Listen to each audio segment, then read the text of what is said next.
ಕೃಷ್ಣರಾಜಪೇಟೆ ತಾಲೂಕಿನ ಕಿಕ್ಕೇರಿ ಪಟ್ಟಣದಲ್ಲಿ ಕಳೆದ 2 ದಿನದ ಹಿಂದೆ ಶ್ರೀಮತಿ ಭವ್ಯ ಪ್ರಸನ್ನರವರ ಪುತ್ರಿ ರಕ್ಷಿತಾ ಎಂಬುವ 11 ವರ್ಷದ ಮಗು ಹೊಟ್ಟೆನೋವು ಮತ್ತು ಜ್ವರ ಎಂದು ಕಿಕ್ಕೇರಿಯ ಸರ್ಕಾರಿ ಆಸ್ಪತ್ರೆಗೆ ಆಗಮಿಸಿ ಚಿಕಿತ್ಸೆ ಪಡೆದಿದ್ದು, ಅಲ್ಲದೆ ಕೃಷ್ಣರಾಜಪೇಟೆ ತಾಲೂಕು ಆಸ್ಪತ್ರೆಯಲ್ಲಿ ಜ್ವರ ಹೆಚ್ಚಾಗಿದೆ ಎಂದು ಚಿಕಿತ್ಸೆ ಪಡೆದುಕೊಂಡು ಹೆಚ್ಚಿನ ಚಿಕಿತ್ಸೆಗಾಗಿ ಮೈಸೂರಿಗೆ ಹೋಗುವಾಗ ಮಾರ್ಗಮಧ್ಯ ಮೃತಪಟ್ಟಿದೆ ಎಂದು ತಿಳಿದು ಬಂದ ಹಿನ್ನೆಲೆ ತಾಲೂಕು ಆರೋಗ್ಯಾಧಿಕಾರಿ ಮತ್ತು ಕಿಕ್ಕೇರಿಯ ಆಸ್ಪತ್ರೆ ವೈದ್ಯರಾದ ಚಂದನ್ ರವರು ಅವರ ನಿವಾಸಕ್ಕೆ ಭೇಟಿ ನೀಡಿ ಪರಿಶೀಲನೆ ನಡೆಸಿದರು.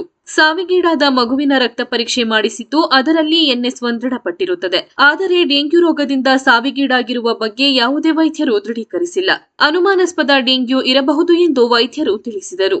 ಸದ್ಯ ಭವ್ಯ ಮತ್ತು ಪ್ರಸನ್ನರವರ ಕುಟುಂಬದವರಿಗೆ ಯಾವುದೇ ಡೆಂಗ್ಯೂ ರೋಗದ ಲಕ್ಷಣಗಳು ಇರಲಿಲ್ಲ. ಮುನ್ನೆಚ್ಚರಿಕೆ ಕ್ರಮ ವಹಿಸುವಂತೆ ಜ್ವರ, ಶೀತ ಏನಾದರೂ ಕಾಣಿಸಿಕೊಂಡರೆ ಕೂಡಲೇ ಹತ್ತಿರದ ಆಸ್ಪತ್ರೆಗೆ ತೆರಳಿ ಚಿಕಿತ್ಸೆ ಪಡೆಯುವಂತೆ ತಾಲೂಕು ಆರೋಗ್ಯಾಧಿಕಾರಿಗಳಾದ ಅಜಿತ್ ರವರು ಸಲಹೆ ನೀಡಿದರು.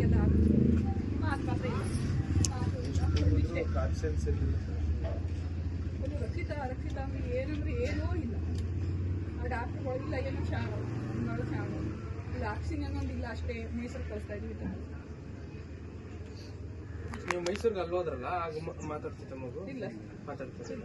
ಬಟ್ ಅಲ್ಲೂ ಬ್ಲಡ್ ಚೆಕಪ್ ಎಲ್ಲ ಮಾಡಿಸಿದಾರಲ್ಲ.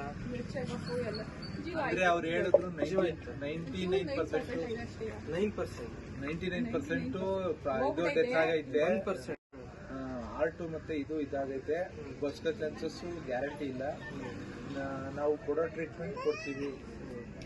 ಬದುಕಂದ್ರೆ ದೇವರು ಇದು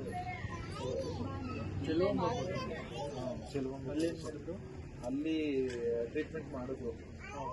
ಟ್ರೀಟ್ಮೆಂಟ್ ಮಾಡಿ ಬ್ಲಡ್ ಚೆಕಪ್ಗೆಲ್ಲ ಹೋದೋ ಅಲ್ಲಿ ಟೈಮ್ ಆಗ್ತಾ ಇತ್ತು. ಕ್ಯೂ ಇತ್ತು.